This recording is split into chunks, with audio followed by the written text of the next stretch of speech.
Let's talk adult contemporary hip hop. Yes, sir. And the possibility of that.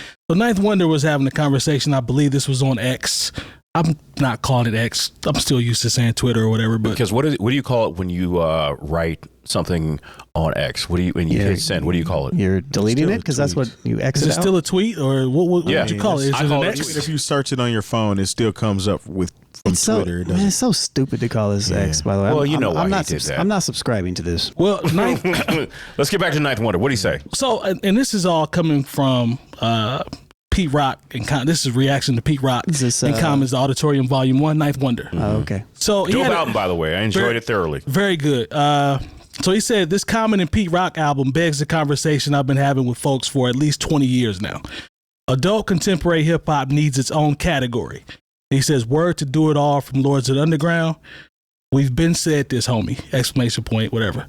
So after I listened to this project, I would have been a person that would have said, just put everything together. Everybody's, in the same genre. But after listening to this project for these guys at their age and how good it is, I'm not mad at the idea. Is he talking like a Grammy category? I think it's more of a... That's the only way that it would actually make any sense. Because, we all like who we like. True. We've all kind of christened or honed into grown man hip hop, so to speak. Mm-hmm. I think we all have our favorites as far as that's concerned. Essentially, that's the same thing as contemporary rap at the end of the day.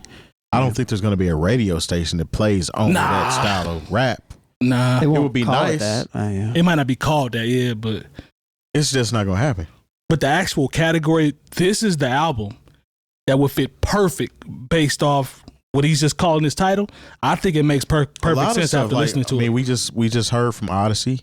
Fonte would qualify for that. Jay-Z even would qualify for that. Do you guys think Jay would be, because of his commercial and success and appeal, do you think he would still be placed in that category just based simply off age? No, I don't. I think it's based on subject matter. Okay. I think it's based on production choices. Okay. Look, I remember it was. How do you feel about just the concept of this? As it relates to Ninth? This is the crazy thing. The station that we, once again, we have no problem saying that we are a podcast that's worldwide, but we're based out of Indianapolis, Indiana. Right. And if you know about WTLC, which is the Heritage Urban AC station, adult contemporary, if you will. It was a few years ago when Wale put out a song with Jeremiah, I think that's who it was, on Chill. That song didn't do much on what is considered urban radio, but it found a place on urban AC radio. I think partially subject matter was, more about love and just whatever. But also it had a sample from Raphael Sadiq, Ask of You.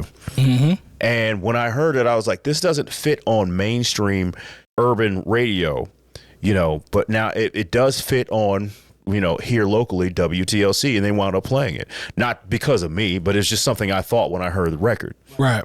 And I think part of it is there's been a shift in what urban AC is. And there's been a slow move to adopt more hip hop into that particular category, because it still has to have a little bit of an R&B thing happening to it, just like the Wale song did. And I do remember, it was a song that had the Tupac vocal sample in it from Rhapsody. Off of her.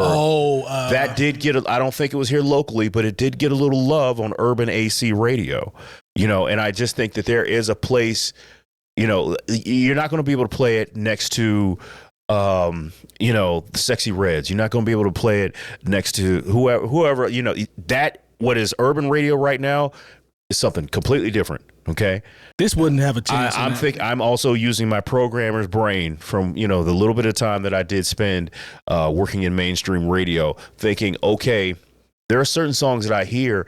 If there was somebody who was like-minded, who actually wanted to say, okay, we just can't play the old hip hop songs, because that's what's crazy about what's considered urban AC, adult contemporary music radio now, is at one point they would be like, we're not playing any hip hop. But now I turn on the radio and they're playing California Love because that song is like 30 years old. They'll be playing Biggie. And the people who you're trying to appeal to as consumers grew up with those records. So now that music is adult contemporary music. And so I think there is a slot where if you say, okay, the people that we're trying to market to, they still enjoy hip hop in an adult contemporary sense, and they like these older songs. Well, you know what? Those songs by some of the artists that they grew up with are still making music. So if you like Common or Light, and that song is more than 20 years old, Common's got new music. So let's put that in the programming, rotation as well. I think it's hard because people who program radio are so behind on so many things because, shout out to my man B Swift. Like we did a panel together during the last Treese, and he was like, look, man, radio hasn't broken a record in at least 10 years. Because the people who are in the seats, they have to do the safest thing because they're worried about advertisers. So it's going to take somebody, like they tried to do like a throwback hip hop format, the Boom format. They brought that station here, Boom 92.3 or whatever.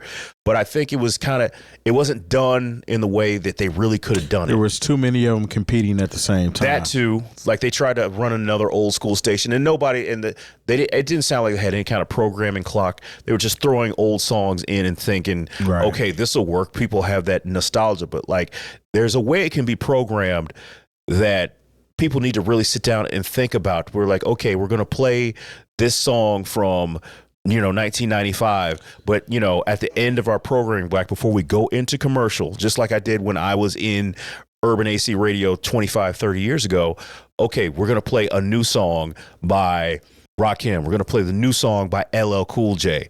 We're going to play the new song by Pete Rock and Common. There just has to be somebody who has enough gumption and willing to take the risk. But because of the corporate structure of where things are, nobody's going to take that risk. So we're just going to keep streaming, and we're never going to hear this on the radio. Isn't Rock the Bells, LL kind of geared towards something similar to this? Or am I wrong? He doesn't. See, the thing about it is, too, I think where we're at as a society, it's not about the radio anymore. True. So what would have to happen is adult contemporary would have to be pretty much playlists that people, compile and put out there, or it would be like something like, I don't know, parties even. You can have adult contemporary party. We do have. I didn't think about the. I'm sorry. Go ahead. I just don't think that radio is going to do it because it's too much risk involved. I don't think most people don't just listen to the radio. Now, it would work on something like XM because you could just gear a channel for all of that type of music on XM. I feel like that probably already exists. It probably does. I think that's what Rock the Bells is. But I don't subscribe, so I don't know. I don't think it's going to exist over your regular FM airways because the programming is so limited. I mean, it does matter though. In a sense, don't think so. The radio doesn't matter for this particular thing because it's 2025. That's what I mean. Or 2024. What do you? So you said it doesn't matter. No, I think he hit on the point. He hit on a great point about the playlist. I don't think playlists matter really either. I see. I disagree because I think in today's times there are a lot of popular playlists that break music. Here's my problem with the framing of that. It's like the assumption that these playlists don't already exist. They exist. People make them. We have our own version of playlisting that's not necessarily adult contemporary, but includes what we are considering adult contemporary. Okay. There's plenty of these out there. Playlists, I don't think they're as important as people say they are. Maybe I'm wrong. Let me ask you this then, real quick. I think the only framing of this that even makes sense is for like the Grammy board. Yeah, that's the only thing that I think it makes sense. Let me ask you this though, as we go back to the playlist conversation, do these playlists exist? Perhaps because there's so many playlists out there, right? I think but is there a playlist with artists of this era solely based off new music that doesn't dabble into the old and new? Yeah, that's what I'm talking about. It does because your algorithm will find this for you. Okay. If you start listening to this type of music, it would automatically build that for you. Yeah. But that's the whole Grammy thing is more so where I'm leaning towards is actually being recognized for what you're doing. I think that's where it's important. Killer Mike won in the hip hop category, but I mean his album essentially is adult contemporary hip hop. Yeah, it could easily be placed in that. That's true. I think the difference is a certain demographic of people don't want to hear this subject matter, and a certain demographic does want to hear it, and that just shows the evolution of hip hop. There are people that grew up with hip hop their whole life, and their taste in hip hop has changed over time. Yeah, they don't want to hear all that all the time, every time, and honestly, I always revert back to on Barbershop when he was like, I don't want to hear hip hop before 10 a.m. in the morning. Oh yeah, you know what I'm saying? You almost or rap. You have to almost be in a certain mind state to hear certain type of music. Yeah. So if you have a different category where it's not the young cats upset because Killer Mike won rap album of the year because they don't know who he is ignorantly, then you have a whole separate category. But wouldn't it make sense to kind of marry the two? For if we're talking about hip hop overall, so you have a adult contemporary one and you have a popular hip hop, so to speak, but then you still have to have a hip hop album of the year. Collective, yeah, for sure. But then it gives people the excuse, like if it was this past year, it's like, okay, we'll give Killer Mike adult contemporary rap album of the year when. It's instead of, and then we'll give. He actually had the best rap album. And then we'll give Young School Shooter album of the year because that lines up more with the advertising demographic. For sure. And with all this being said, I agree with what Ninth is saying here, but I feel like we've had these conversations for a very long time. We just haven't called it adult contemporary hip hop. These conversations about, man, there almost needs to be another genre for this or another category for this. This is not a new conversation. I agree with him. I think maybe we're finally in a space to where if that was introduced, then maybe it would be received well. Yeah, outside of that, like we're still talking about, even though I think the Grammys and those type of nominations is the only thing I think that makes this super relevant and cool. If radio stations pop up doing this, I think that's cool. Right. But we're still talking about the Grammys, and so I still don't really care. But also, it's also another argument. Who determines what's adult contemporary hip hop? Are you just doing it because these people are above the age of 40 or 45? Are you doing it because... Is it conscious music? Yeah, you're doing it because the subject matter isn't about, just shaking ass and riding on rims? Yes. Like, what if Two Live Crew dropped a new song, but they're older? Are they adult? Well, yeah. Well, what if Luke puts out, an ass shaking anthem? It was like, well, this is adult contemporary hip hop because Luke is 50. He'll put out a line dance now. It'll be a Luke line dance, and in the subject matter, it'll be a little different. I see what y'all saying though, but they do that with R&B because it's like best traditional R&B performance. Yeah. What if they say best traditional and what makes it traditional is because it's 3 verses and someone determines this is the rhyme structure and there's a hook and a bridge. How to rap like Melly Mel. Yeah. Somebody has to go and then 1, 2, 3, 4, 5, 6, 7. Yeah, the music just moves different now. Just like Killer Mike didn't have anything to play it on the radio. And I honestly don't know anybody that didn't listen to that album. Even people that aren't really Killer Mike fans, that album was so some really good songs magnetizing that you almost couldn't avoid listening to it. And it was an album just based off conversations that I've had to his point. There was no age, there was no grouping. I heard people that were 20 say it was cold. I heard people older than us say it was cold. You also heard people 20 saying, who is Killer Mike? Yeah. Yeah, I think it just depends on what people like and what people want to listen to. Absolutely. Being a fan of music and the musicality and all the cool things that Killer Mike is doing is not really an age thing necessarily. It's more so just kind of a taste thing, I think. So would Bun B now qualify as a? Would it depend on his contemporary? Would it be set on a sound? Or does it depend on the song structure? I'd put Bun in contemporary. I think I would, but I would. Anybody? Would you put Scarface? Scarface. I would put Scarface in there. I haven't heard anything from them franchise boys since. Lone, that's gonna be tough. 06, 07. What type of adults are listening to them franchise? Well, why you say it like that? Well, when they get here to town, you gonna see a bunch of people. You gonna see some 6X t-shirts. Yeah, I'm just saying. Okay, but I put Face and Bun and Cube, people like that. I mean, essentially, it's the Essence Fest. It's the Cincinnati Jazz Fest. Hip hop version. Yeah, that's exactly what it is. Because when you go to these shows, you're actually grouping these rap artists with contemporary R&B artists. Like I've been to a show that had The Roots and Frankie Beverly at the same show. This is true.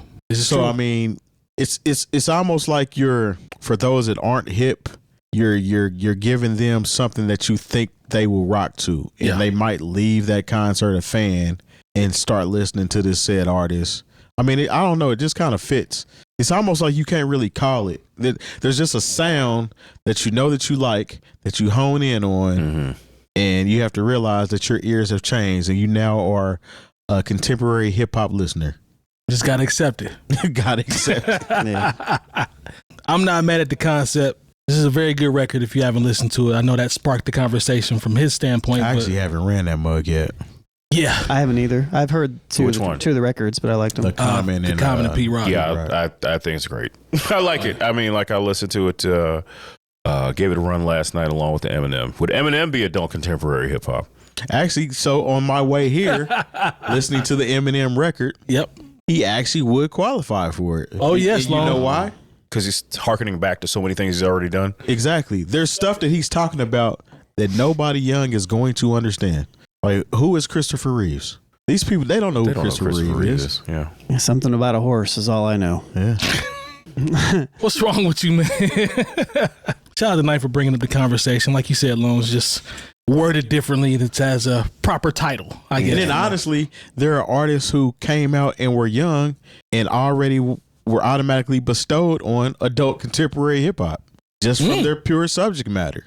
I mean, because Game right there. Rhapsody's, I mean, she not old. Nah. Think about Mos Def.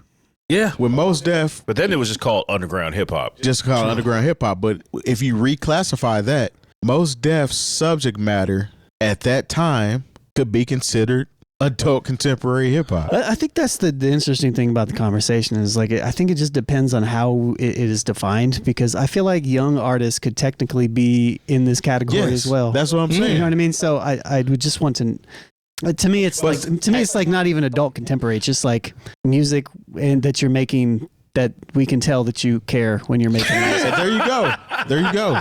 Because at the end of the day, that's what it's going to boil down to. Yeah. It'll actually it might make more people give a what they're putting out. Yeah. Because if they know I don't have to compete with any Mighty Mo and the Bebop Boys, Yeah. I can put out this type of music and be considered amongst my peers, so to speak, that I actually rock with. Yeah. Yo, two things. One, ain't anybody one of the Bebop Boys is hilarious. Two, Lone, I could definitely see that playlist saying, these people really care playlist.